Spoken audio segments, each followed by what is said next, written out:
Hello students. Last class में मैंने आपसे ये दो वर्ड का मीनिंग पूछा था, इन दोनों में डिफरेंस बताओ।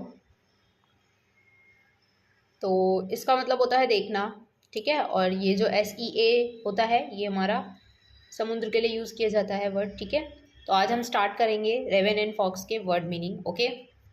हम पहले ये बॉटल ऑफ ड्यू के तो पढ़ चुके हैं, ईजी हैं। आप भी ये वाले भी बहुत आसान है, आप आराम से कर लेंगे। ये वर्ड पढ़ लेंगे एक बारी तो पोयम आपको बहुत अच्छे से समझ आ जाएगी। तो स्टार्ट करते हैं। First word is crock. इसका मतलब होता है कर्कश आवाज़। देखिए, जो कई ऐसे जानवर या फिर इंसेक्ट्स होते हैं उनकी आवाज़ बहुत अजीब सी लगती है हमें, मतलब अच्छी नहीं लगती सुनने को, तो हम उनके लिए वर्ड यूज़ करते हैं, ठीक है, कर्कश। इसके लिए एक और वर्ड यूज़ करते हैं, cacophony something, okay. Next is cunning. Cunning का मतलब होता है चालाक, ठीक है, क्लेवर की सेंस में, बहुत चालाक लोगों के लिए हम ये यूज़ करते हैं। अगला है पर्च्ड। पर्च्ड का मतलब होता है बैठा हुआ, ठीक है, जैसे कि ये पेड़ है, पेड़ की डाली पे कहीं पे बैठा हुआ है, पर्च्ड, या फिर आप कहीं पे बैठे हुए हैं उसको बोलते हैं पर्च्ड। अगला है लिम्ब। लिम्ब का मतलब होता है डाली। डाली हमें कहाँ देखने को मिलेगी आप बताओ? पेड़ पर ही होगी, ठीक है। बीक।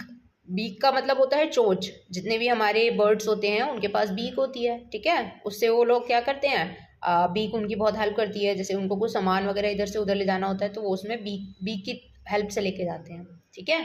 चोंच को बोलते हैं। अगला है मॉर्सल। ये नया वर्ड है। मॉर्सल का मतलब होता है टुकड़ा, खाने का एक छोटा सा टुकड़ा, कौर, निवाला, कुछ भी बोल लो, जिससे छोटी छोटी जो टुकड़े होते हैं उनको बोलते हैं मॉर्सल, ठीक है, खाने का ही होगा। और ये अगला है सीक करना। सीक करने को बोलते हैं तलाश करना, ठीक है। Next is admiring. एडमायरिंग करना, प्रशंसा करना।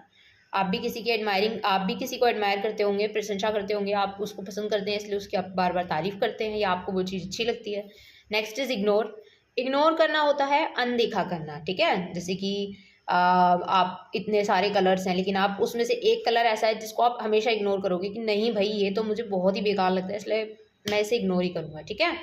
Next is foolish. फुलिश होता है मूर्ख लोग, जो जो मूर्ख होते हैं लोग, ठीक है, उनके लिए यूज़ किया जाता है फुलिश वर्ड।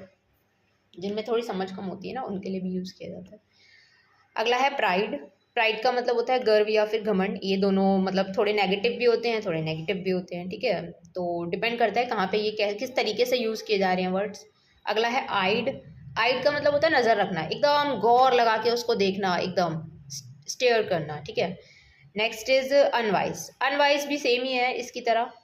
तो ये भी होता है जिसमें समझ की कमी होती है या फिर बेवकूफ़ होता है, उसको बोलते हैं हम ये वर्ड, ठीक है।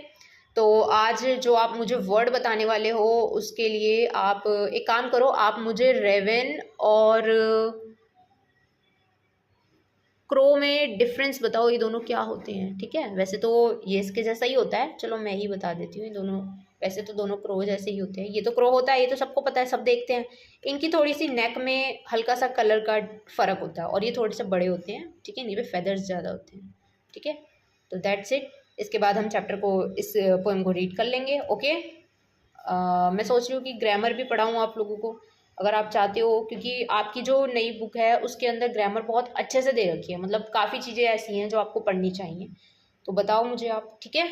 तब तक आप अच्छे से पढ़ाई करो क्योंकि एग्ज़ाम आ रहे हैं। और मैं सोच रही हूँ कि एक सीरीज़ स्टार्ट कर दूँ जिसके अंदर मैं आपको सारे चैप्टर्स के इंपॉर्टेंट चीज़ें बता दूँ, ग्रामर भी पढ़ा दूँ, ओके। तो मुझे बताओ, ठीक है।